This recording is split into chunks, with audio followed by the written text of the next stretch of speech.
Hey guys, hope you're all doing well. For this video, I recommend you're sat down, preferably wearing a seatbelt, and also, if you can, a helmet, because I cannot be held responsible for what might happen to you or what might come out of you when you see some of the numbers that I want to discuss in this video. And it's not just about these numbers, there is a bigger problem as well that we need to discuss, and we'll get to that at the end of this video, so do hang around until then if you can. Now, for those of you that know or follow the channel, you will be aware that I got an allocation of a Taycan Turbo GT, which was very, very exciting indeed. And I went through a very, very heavy thought process, going backwards and forwards in my head about whether or not I should move forward with this car. And of course, one of the problems at the time is we had no finance quote. We now do.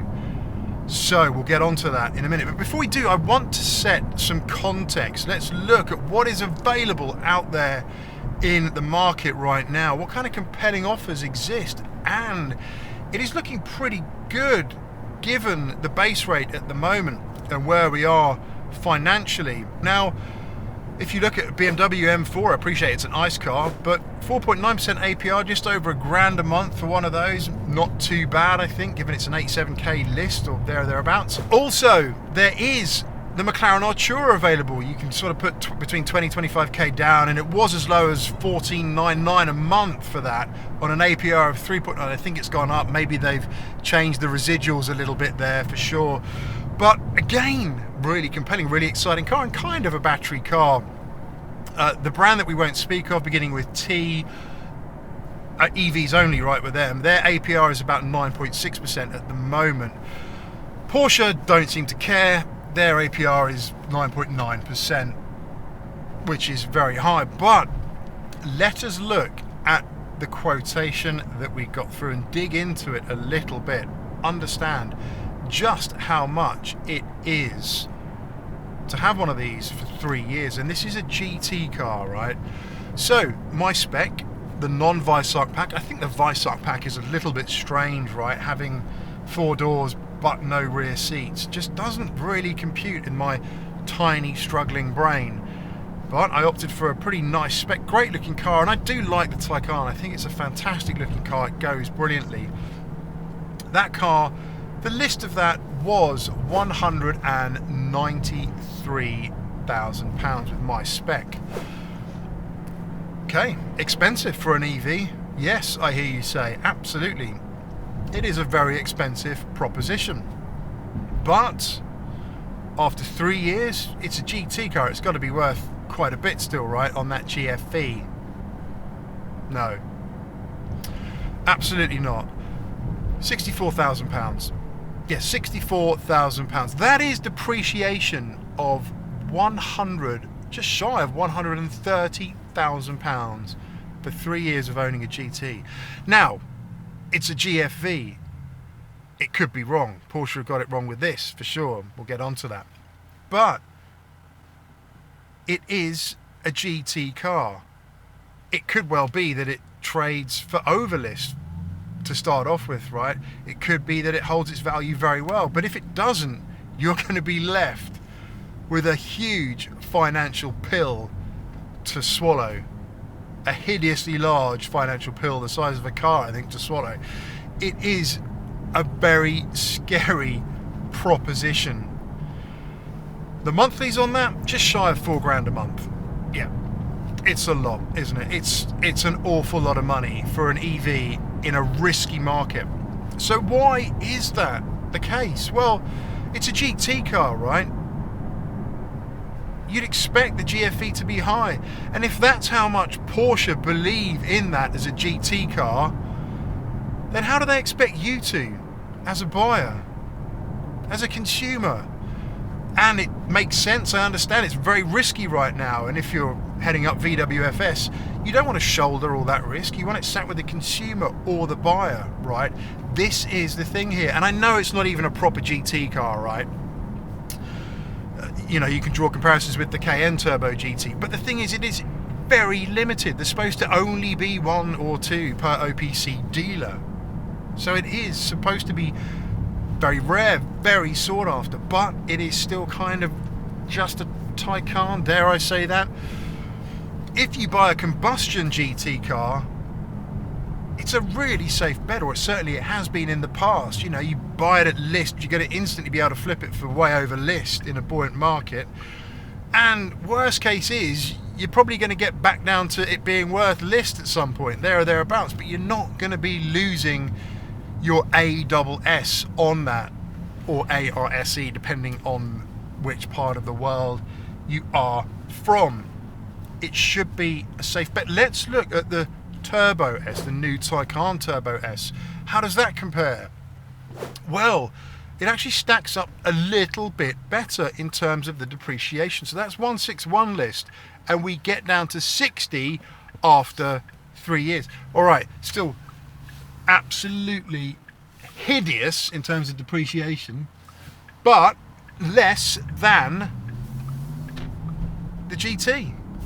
It works out better than the GT. And as a car, as a platform, it's pretty much just as fast, right? So this is the thing, right? On you go. So this is the thing. It's really hard to get your head around just how Porsche perceive this as being a GT car when you get an offer like that. And it's just not the kind of risk I'd feel comfortable taking on right now, for sure. Even if you were in a fortunate position to be able to potentially flip it for overlist not long after getting it, or at some point in the future. But it is an incredibly risky proposition, and this is where we get on to our next point in this video.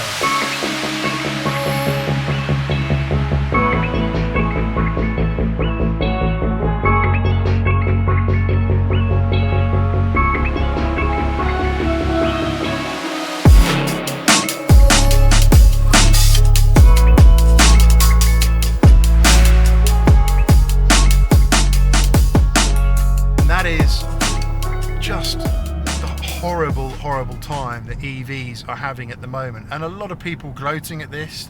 You know, these milk floats, they had it coming, etc. I've always maintained I got this car because I do love the Taycan. I think it looks great, goes brilliantly, and it's a fantastic car. Range anxiety only exists because the infrastructure is rubbish. If that wasn't rubbish, it would be fine. It is a great car.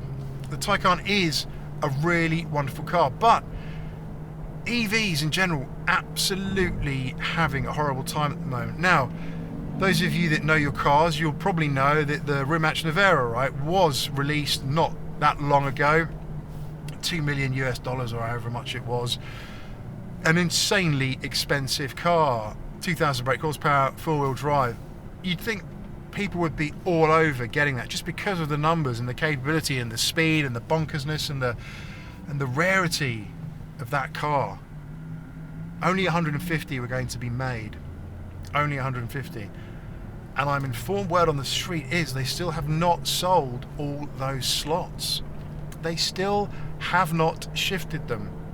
And you'd think there would be enough billionaires in the world with money just to throw at things like this for fun that would buy those slots up. No, it hasn't happened. And they have said they are not making any more electric hypercars. All the current efforts are focused on the development of that wonderful V16 engine for the next car that will get to wear the Bugatti badge. Could this spell bad things for the Porsche Mission X?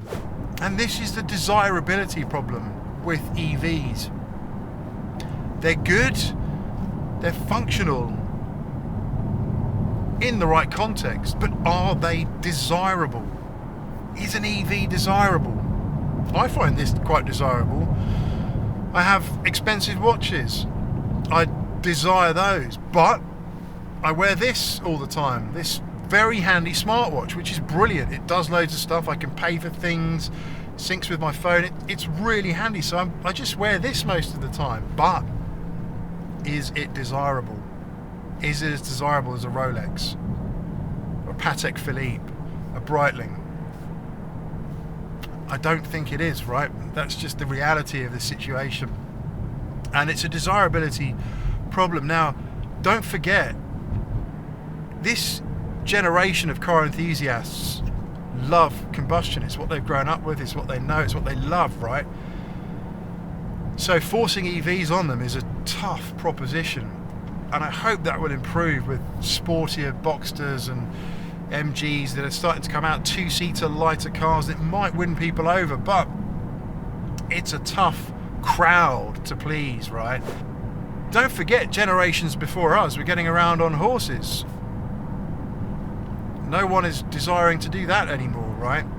So it will change. Things will change. Things always do change, right? And we could be in a world very soon that doesn't even know what an EV is.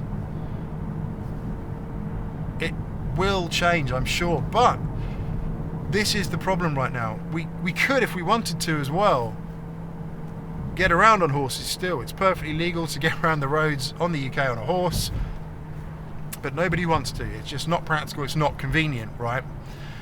And manufacturers right now have an incredibly tough problem. Porsche, as we know, owned by VW. VW have got to fund Dieselgate still, that absolute cock up on their side. They've got to pay for that, right? And this is the thing, right? When you start to commoditize low-end EVs for the masses, they need to be cheap. If you're buying an EV as a very convenient city runaround that might get bashed up a little bit, that you don't want to put a lot of money into, right?